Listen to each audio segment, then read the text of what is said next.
Hi guys, and for this tutorial you're going to need some of these, because we're looking at the Anaglyph 3D effect in Photoshop.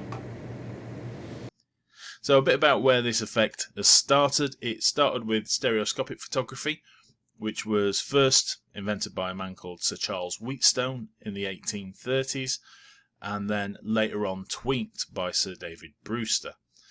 Basically, what stereoscopic photography is the same image taken at slightly different angles and then viewed together. So it would be images like this, taken on cameras like this, and viewed on things like this. Viewing these images would force the brain to merge the two images and create this illusion of 3D.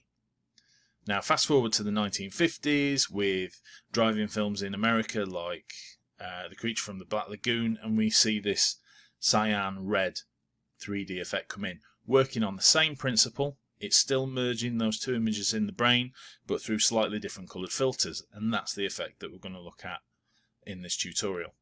So here we go. Right, so this 3D/Anaglyph effect is quite easy to do. What we need is 3 layers. So if you hit Ctrl J twice, you'll get background copy and background copy 2. Now, for this 3D effect to work, we need a red and a blue layer. Well, bluey green. So what we're going to do is double click on the text, and I'm going to call this red. Double click, and I'm going to call this bluey green. Right. The reason why I'm labeling them is so I don't get confused later. Right. Now what we need to do is switch off some of the channels to get those colours. So what you do is find the grey space in the layer, double click, and this dialog box comes up. Now you can do quite a lot in this dialog box, but what we're looking for is these channels here. So for the red, all we do is tick off green and blue, and that's the red channel. Click OK, and then we do the same for this layer, but turn off just the red.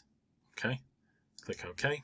Now you can see that that little symbol means that there's something happened to the channel.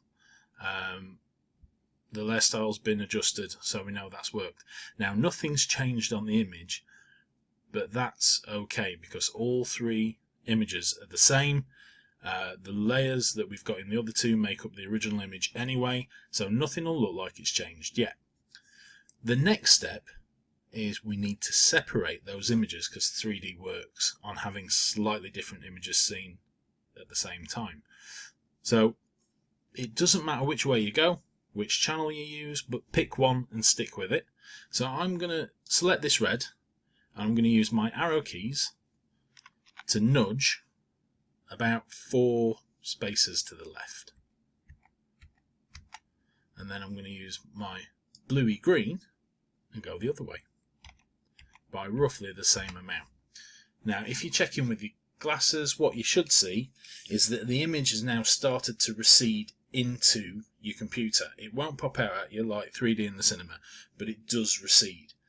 Now depending on the image will depend on how much you have to move it, but that's essentially it. So now what I'm looking at is the image receding back into the screen, and I'm getting a sense of 3D.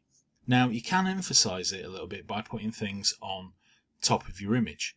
So for example, if I put on a text layer and just click in the middle, and we get the lorem ipsum, if you're watching this with the 3D glasses on, you'll see that that writing is standing somehow above the image. There seems to be space. There isn't, but it gives you the illusion that there is. You can also do this with images.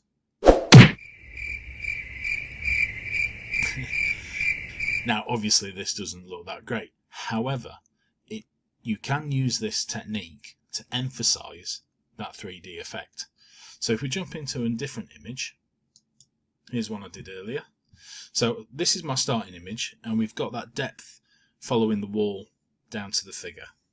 So I just did the red channel, did the blue-green channel, but then what I did was I combined all of those 3 images into one, and I cloned in some of the sky around the edge of the head.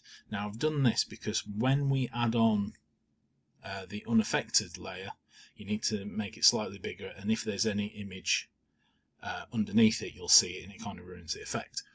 So then I put on the same image again, so I just copied the background, made it slightly bigger, but took off the 3D effect. Now if you're seeing this again with 3D glasses on, it should make it look like the wall and the figure are really separated and you get that illusion of space from the background. And that's it, folks, really. So have fun, have a play around, choose your images well, and I'll see you in the next video. Bye! Thanks for watching my video, and if you found it helpful, don't forget to press the like and subscribe. Thank you very much. I'll see you in the next video.